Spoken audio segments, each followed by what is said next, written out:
Sachin graduate channel पर नए हैं तो चैनल को लाइक करें एवं मृदा सब्सक्राइब के बारे में करें। समझते हैं। आज मृदा क्या है? मिट्टी को ही मृदा कहा जाता है। मिट्टी को ही मृदा कहा जाता है और मिट्टी के सबसे ऊपर 6 इंच यानी कि मिट्टी के सबसे ऊपर इतना ही भाग के मिट्टी के ऊपर वाले भाग को ही ह्यूमस कहा जाता है। ह्यूमस में ही विभिन्न प्रकार की उर्वरक शक्ति रहते हैं, जैविक शक्ति रहते हैं। इसी कारण हम लोग पेड़ पौधा फसल उपजाते हैं। पेड़ पौधा को इसी के पोषण तत्व प्राप्त होता है ह्यूमस से। तो मिट्टी के सबसे ऊपर वाले भाग को ह्यूमस कहते हैं और मिट्टी को ही हम मृदा कहते हैं। मिट्टी विभिन्न प्रकार के हैं जो इस प्रकार बोर्ड पर दिया गया है। जो जलोढ़ मृदा है, काली मृदा है, लाल एवं पीली मृदा है, लेटेराइट मृदा है, मरुस्थलीय मृदा है और पर्वतीय मृदा है। हम बारी बारी जलोढ़ मृदा हम वैसे मृदा कहते हैं जब बाढ़ के द्वारा लाया हुआ मिट्टी से जमाव होता है, वैसे मृदा को हम लोग जलोढ़ मृदा कहते हैं। इस मृदा में सबसे बेहतरीन मृदा है तो जलोढ़ मृदा है। इस मृदा में फसल बहुत अच्छे होते हैं, तेलहन और दलहन बेहतरीन फसल होते हैं। इसमें धान भी, गेहूं भी, मक्का भी अच्छे ढंग से फसल लगाते हैं, क्योंकि बाढ़ के द्वारा विभिन्न जगह से मिट्टी उठा करके एक जगह जमा कर देते हैं। इसको कहा गया जलोढ़ मृदा। इस मृदा जो है 2 प्रकार के होते हैं, एक होता है खादर, एक होता है बांगर। जब बाढ़ के द्वारा मिट्टी लाकर कहीं पर जमा करती है तो वो एक नया मिट्टी है, उस नई मिट्टी को परत को हम कहते हैं खादर। अब बांगर किसे कहते हैं? जब बाढ़ के द्वारा मिट्टी लाते हैं उस पर जो है जमा कर दिए, फिर अगले बार जब बाढ़ आएंगे फिर बाढ़ के पानी उस मिट्टी पर नहीं पहुंच पाएंगे तो उस क्षेत्र को, उस मिट्टी को हम कहेंगे बांगर मिट्टी कहेंगे। तो खादर समझ गए। बाढ़ के द्वारा नए मिट्टी लाया गया को हम कहते हैं खादर, और पुराने जो मिट्टी है जिस पर बाढ़ का पानी नहीं पहुंच पाया उसे हम कहते हैं बांगर कहते हैं। आगे समझते हैं काली मृदा के बारे में। काली मृदा का रंग काला होता है, इसका नाम ही काला है।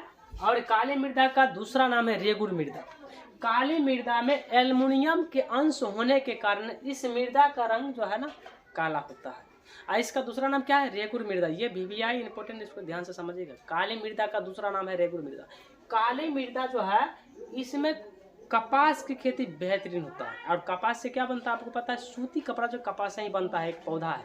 तो कपास का फसल काली मृदा में बेहतरीन किया जाता है। ये महाराष्ट्र में, कर्नाटक में और गुजरात के क्षेत्र में काली मृदा पाए जाते हैं। काली मृदा का रंग काला क्यों होता है? क्योंकि इसमें एल्युमिनियम के अंश होते हैं। और काली मृदा का दूसरा नाम है रेगुर मृदा है। अब हम आगे समझते हैं लाल एवं पीली मृदा। लाल मृदा हम वैसे मृदा को कहते हैं जिस मृदा में लोहे की अंश होने के कारण इसका मृदा का रंग लाल रहता है। और जब वही मृदा पर, मिट्टी पर पानी जब पड़ जाता है तो पानी पड़ने से उस लाल मृदा का रंग पीला हो जाता है, इसलिए इसको लाल एवं पीली मृदा कहा गया है। लाल एवं पीली मृदा कहा गया है। लाल एवं पीली मृदा में जो है जौ, बाजरा ये सब हम अच्छे ढंग से उपजाते हैं। ये महाराष्ट्र में, आंध्र प्रदेश में क्षेत्र में, या कर्नाटक में, तमिलनाडु के क्षेत्र में ये लाल एवं पीली मृदा पाए जाते हैं। आगे लेटेराइट मृदा। लेटेराइट का मतलब होता है ईंट। जिस मिट्टी में ईंट के अंश अत्यधिक होते हैं उसे हम कहते हैं लेटेराइट मृदा। लेटेराइट मृदा में ह्यूमस की मात्रा नहीं के बराबर होते हैं। और लेटेराइट मृदा का निर्माण कैसे होता है? जब अत्यधिक वर्षा होते हैं घाटी उटी क्षेत्र में, पर्वतीय क्षेत्र में, तो वो मिट्टी जो है ऊपर से भसाट करके लेकर चल आते हैं, नीचा में जाम कर देते हैं। उसमें कंकर उंकर ज़्यादा रहते हैं, उसमें कोई फसल नहीं लगा पाते, लेकिन उसमें काजू बहुत बेहतरीन उसमें लगाया जाता है। इस मृदा को कहा गया लेटेराइट मृदा को। ऐसे मृदा को जब वर्षा के माध्यम से जिस मृदा का निर्माण हुआ है, जिस मृदा के नए परत आ गए हैं, उस मृदा कहेंगे लेटेराइट मृदा। ये मृदा किस तरह पाए जाते हैं? तो वही आंध्र प्रदेश जो घाटी क्षेत्र है, गोवा है और क्या कहते हैं उत्तराखंड है, सिक्किम है, उस क्षेत्र में लेटेराइट मृदा। इस मिट्टी में ह्यूमस की मात्रा नहीं होते। आगे हम मरुस्थलीय मृदा। मरुस्थलीय मृदा किसे कहा? मरा हुआ भूमि को मरुस्थल मृदा कहेगा। मरा हुआ क्या? जिस भूमि से, जिस मृदा से, जिस मिट्टी से आप कोई पेड़ पौधा ही नहीं उगा सकते हैं उसे तो मरा ही कहा गया ना। जैसे आप लोग बालू देखिए, उजला जो बालू है उस बालू में कोई पेड़ पौधा आप नहीं लगा सकते, क्योंकि उसमें ह्यूमस की मात्रा ना के बराबर होती है, कुछ भी नहीं होता है उसमें। इसलिए उसे कहा गया है मरुस्थल भूमि। जैसे भारत के राजस्थान में थार रेगिस्तान कहाँ में? राजस्थान में। थार जो रेगिस्तान है वो राजस्थान में है। राजस्थान कुछ जिले जैसे बीकानेर, जोधपुर, बाड़मेर और जैसलमेर, ये 4 जिला राजस्थान का है जहाँ पर बालू का बहुत बड़ा क्षेत्र फैला हुआ है। उस क्षेत्र में जो है ना चापाकल भी काम नहीं करते, उसमें जो है ना कहीं कहीं बावड़ी होते हैं। बावड़ी मतलब कहीं कहीं तालाब होते हैं, वहाँ पर ऊँट जानवर को पाला जाता है ताकि उसको सप्ताह में 1 बार पर पानी पीते हैं। वहाँ पानी के बहुत अत्यधिक अभाव होते हैं।